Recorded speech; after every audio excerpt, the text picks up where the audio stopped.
आज हम पढ़ने वाले हैं स्टाफिंग चैप्टर। ये बहुत ही इंपॉर्टेंट चैप्टर है टर्म 2 के हिसाब से। तो हम स्टार्ट करते हैं फर्स्ट स्टाफिंग की डेफिनेशन। स्टाफिंग की डेफिनेशन का भाई देखो मत क्या समझते हो, क्या हो स्टाफिंग का मतलब क्या होता है। स्टाफिंग का मतलब होता है कि देखो स्टाफिंग मतलब होता है ऑर्गेनाइजेशन में जो वेरियस जॉब्स है ना उनको कीपिंग फील्ड रखना। मतलब कि भाई खाली नहीं होनी चाहिए, अगर जॉब खाली है तो उसे भरो कैसे ना कैसे करके, उसका मतलब होता है स्टाफिंग, है ना। अब हम बात करते हैं इंपॉर्टेंस ऑफ स्टाफिंग की बात करते हैं। तो फर्स्ट देखो इसका मतलब होता है ये हेल्प करता है हमें डिस्कवरिंग करने में ऑप्टिमम कंप्यूट पर्सनल को फॉर वेरियस जॉब्स, है ना। और हमें ये बेटर परफॉर्मेंस करवाता है। कैसे भाई, राइट पर्सन को हम राइट जॉब पर लगाएंगे तो हमें बेटर परफॉर्मेंस मिलेगी अपने काम में, ऑर्गेनाइजेशन के काम में, है ना। और थर्ड हम के इसमें क्या होता है भाई, देखो जॉब सेटिस्फेक्शन होता है। जॉब सेटिस्फेक्शन क्या होता है, हम भाई एम्प्लॉय को फेयर रेमुनरेशन देंगे और रेगुलर देखो असेसमेंट देंगे तो उससे क्या होगा, जॉब सेटिस्फेक्शन मिलेगा। इसके बाद देखो एक मोस्ट इम्पॉर्टेंट इसका इम्पोर्टेंस है, वो मतलब बात करते हैं हम कंटिन्यूस सर्वाइवल होना चाहिए और ग्रोथ होनी चाहिए ऑर्गेनाइजेशन की। जब भी तो स्टाफिंग का कोई मतलब है, नहीं तो मतलब क्या भाई स्टाफिंग का। अब हम नेक्स्ट बात करते हैं स्टाफिंग प्रोसेस की। इसमें फर्स्ट आता है एस्टिमेटिंग मैन पावर रिक्वायरमेंट। ये बेसिकली देखो दो चीज़ों से मिलकर बना है, work load analysis and work force analysis.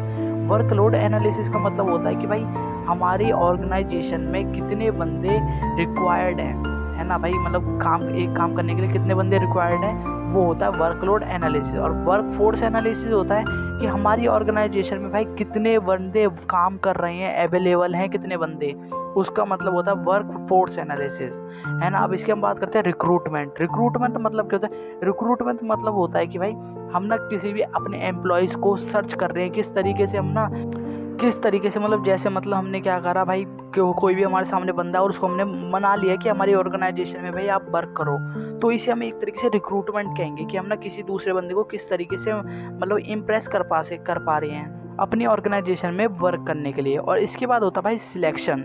Selection का मतलब क्या होगा भाई, सिलेक्शन का मतलब होता है ना हम आइडेंटिफाई करेंगे और अपना मतलब बहुत सारे एम्प्लॉयज़ में से ना एक एम्प्लॉयज़ को चूज़ करेंगे कि भाई ये बंदा है हमारी ऑर्गेनाइजेशन के लिए बेस्ट बंदा है, हम इसे ही चूज़ करेंगे, है ना।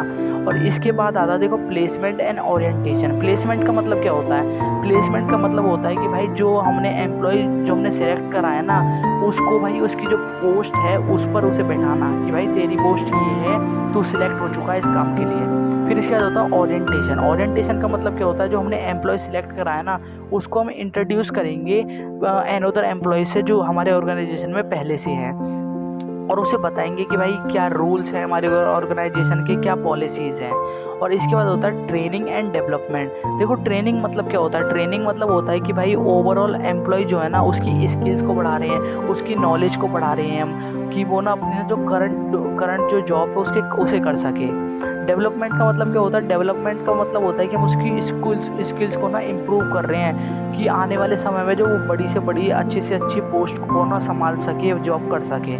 इसके बाद आता है देखो परफॉर्मेंस एप्रीशिएशन। परफॉर्मेंस एप्रीशिएशन का मतलब क्या होता है, परफॉर्मेंस एप्रीशिएशन का मतलब होता है कि हम ना इवेल्युएट करेंगे एम्प्लॉय की करंट जॉब को और पास्ट जॉब को, और देखेंगे कि हमने जो डिटरमाइंड स्टैंड प्री डिटरमाइंड जो हमारा गोल था वो हमें पूरा हो रहा है, हमारा एम्प्लॉय जो उतना वर्क कर पा रहा है उस तरीके से, ये सब। और इसके बाद आता है हमारा प्रमोशन एंड करियर प्लानिंग। भाई प्रमोशन क्या होगा, प्रमोशन मतलब होगा कि हम जो ऑर्गेनाइजेशन में जो हमारे एम्प्लॉय है उसकी मतलब पोजीशन को बढ़ा देते हैं, उसे ज़्यादा रिस्पॉन्सिबिलिटी दे देते हैं, फैसिलिटी दे देते हैं, स्टेटस दे देते हैं और उसे पे भी हाई करते हैं, है ना। और करियर प्लानिंग क्या होता है, करियर प्लानिंग मतलब यही होता है जो प्रमोशन में जितने भी सारे काम हो रहे हैं ना वो करियर प्लानिंग का हिस्सा है। तो अब इसके बाद आता है लास्ट एंड फाइनल जो है कंपनसेशन हमारे स्टाफिंग प्रोसेस का। कंपनसेशन का मतलब क्या होता है, कंपनसेशन का मतलब होता है कि भाई हम अपने एम्प्लॉय को रिवॉर्ड्स देते हैं या फिर हम सैलरी देते हैं, है ना। तो इसमें ना दो तरीके होते हैं, एक तो डायरेक्ट फाइनेंशियल पेमेंट होता है। डायरेक्ट फाइनेंशियल पेमेंट मतलब क्या होता है, वेजेस हो गई, सैलरी हो गई, इंटेंसिव हो गया या फिर कमीशन या बोनस हो गया, या और इनडायरेक्ट पेमेंट भी होती है लाइक जैसे एम्प्लॉय पेड इंश्योरेंस वेकेशंस या फिर वेकेशंस पे भेज दिया उसे, ये सब।